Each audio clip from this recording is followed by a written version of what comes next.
Louvado seja nosso Senhor Jesus Cristo, para sempre seja louvado. Meu irmão, minha irmã, mais uma vez nos reunimos para fazermos a nossa formação dessa semana e sobre um tema muito interessante para todos nós, que é a solenidade de Todos os Santos. Pois bem, vamos iniciar então com a nossa oração. Em nome do Pai, do Filho e do Espírito Santo. Amém. A vossa proteção recorremos, Santa Mãe de Deus, não desprezeis as nossas súplicas em nossas necessidades, mas livrai-nos sempre de todos os perigos, ó Virgem gloriosa e bendita. Todos os santos e santas de Deus, rogai por nós. Em nome do Pai, do Filho e do Espírito Santo. Amém. A solenidade de Todos os Santos, que vamos celebrar nesse dia 1º de novembro, como o próprio nome nos diz, trata-se de uma festa em honra de todos os santos e santas, de todos os mártires, de todos os tempos, sejam eles conhecidos ou não. E isso é interessante porque a Igreja tem consciência de que o número dos santos no céu é muito maior do que aqueles que foram canonizados e que estão nos altares das igrejas. Esses já são mais de 20 mil, é verdade, já tem mais de 20 mil santos canonizados, mas a grande maioria é desconhecida. Mas são santos e estão no céu. Por isso, nada mais justo do que uma festa para poder celebrá-los também. Documentos históricos atestam que já no final do século II, os cristãos celebravam e rezavam por todos os santos e santas falecidos. E eles rezavam também por todos os mártires que testemunharam o nome de Jesus e morreram por causa da sua fé.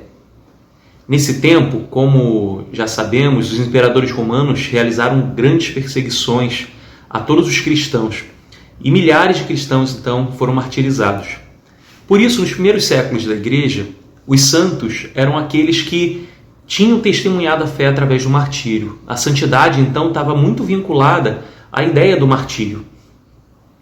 E muitos cristãos foram martirizados em todos os cantos da terra e em todos os tempos, inclusive nos tempos atuais.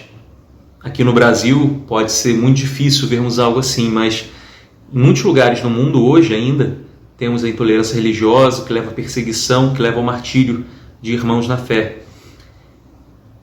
Tudo isso confirma apenas o que Jesus mesmo disse a seus discípulos, lá no Evangelho de São João, capítulo 15, versículo 20, que o servo não é maior que seu Senhor, e se perseguiram a mim, também perseguirão a vocês.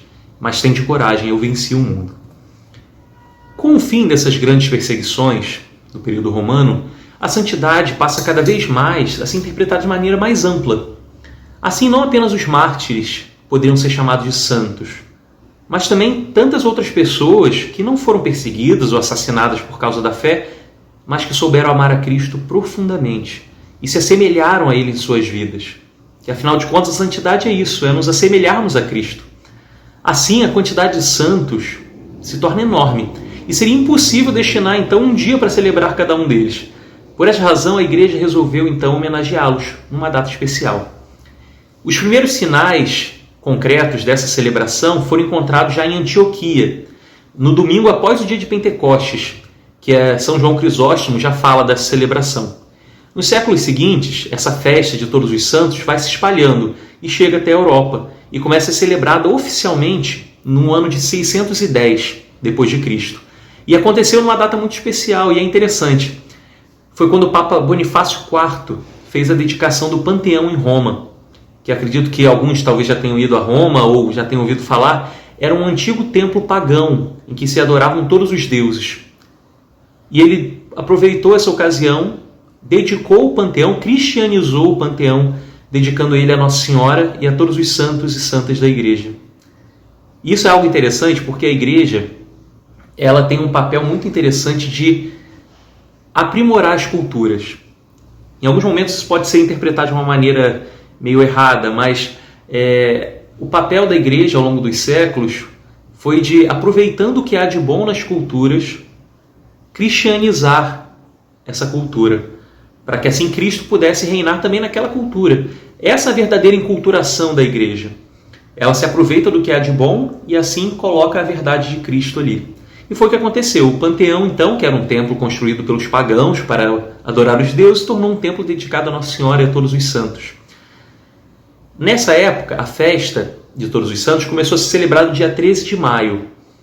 Mais tarde, o Papa Gregório III, que reinou entre o ano 731 e 741, ele mudou o dia da celebração para o dia 1º de novembro, porque coincidia com a consagração de uma capela que existe na Basílica de São Pedro, dedicada às relíquias dos santos apóstolos, dos santos mártires e confessores e de todos os justos que chegaram à perfeição e descansam em paz no mundo inteiro.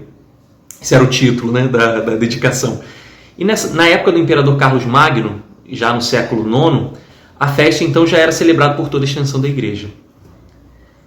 E qual era o desejo maior da igreja ao colocar então essa festa, a promover essa celebração?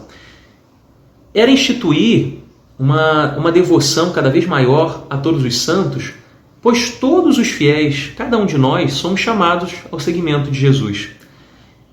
Buscando então inspiração no exemplo de todos os santos e santas de todos os tempos, sejam eles conhecidos ou não, essa comemoração deve nos levar a nos lembrar de que também nós somos chamados à santidade, mesmo que, e principalmente, levemos uma vida oculta, desconhecida.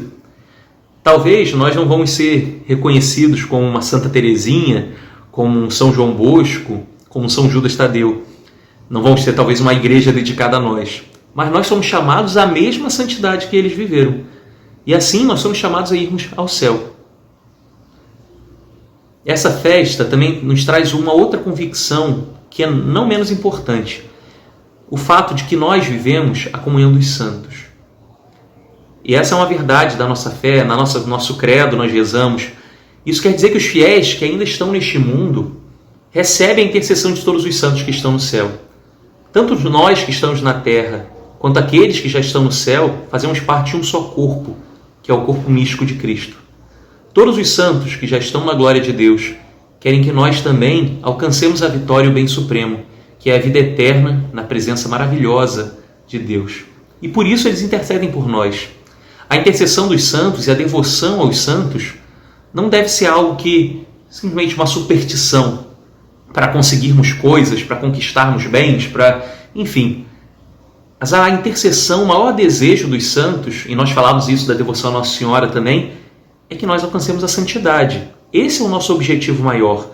Tudo que passamos aqui na Terra deve ter como objetivo alcançarmos o céu, pois lá vamos encontrar o verdadeiro sentido de nossas vidas, lá vamos ser verdadeiramente felizes. E por isso os santos então intercedem por nós e eles nos auxiliam nessa caminhada como irmãos mais velhos que nos precederam nesse caminho de santidade. E eles nos mostram o caminho. Quando olhamos para Nossa Senhora, nós podemos falar assim, poxa, mas Nossa Senhora ela foi imaculada, ela nasceu sem pecado original, como podemos imitá-la? Ou então como podemos imitar Jesus? Mas quando nós olhamos para os santos, nós percebemos que eles são como cada um de nós, com suas fraquezas, com seus sofrimentos, suas angústias, com suas qualidades, com seus defeitos. Mesmo assim, eles conseguiram alcançar o céu. Esse deve ser o nosso objetivo. Lutarmos contra nós mesmos, em muitos casos, contra as nossas tendências que podem ser contrárias à vontade de Deus, contra o pecado original que há em nós, a marca do pecado original, apesar de termos sido batizados, com essa concupiscência, esse desejo do pecado. Que nós possamos, através do exemplo de todos os santos, buscar cada vez mais a santidade. E uma santidade que não exige gestos maravilhosos, gestos espetaculares, mas uma santidade presente no dia a dia, nas pequenas coisas, na sua relação, na sua família, junto do seu trabalho, junto daquelas pessoas com quem você convive, vizinhos, amigos. Que a santidade, ela não depende de grandes atos. Ela depende de um sim dado a Deus continuamente, cada momento, diariamente. Então que Deus nos ajude a conseguirmos vencer as vários obstáculos, várias barreiras que se encontram em nosso caminho e que possamos lutar cada vez mais pela santidade no dia a dia, nas nossas atividades comuns. Para concluirmos, eu gostaria de fazer uma oração, então, dedicada a todos os santos. Em nome do Pai, do Filho e do Espírito Santo. Amém. Ó Deus, onipotente e eterno, que pela força do Teu Espírito Santo santificastes a vida de tantos fiéis que vos serviram ao longo de todos os tempos e em todos os lugares, testemunhando a vossa grandeza, amor e bondade. Fazei que, pela poderosa intercessão de todos os santos que vós bem conheceis, cheguemos nós também à graça da vida eterna junto de vós, na companhia de vosso Santíssimo Filho Jesus Cristo, Nossa Senhora, e de todos os santos e santas. Todos os santos e santas de Deus, rogai por nós. Amém. Em nome do Pai, do Filho e do Espírito Santo. Amém.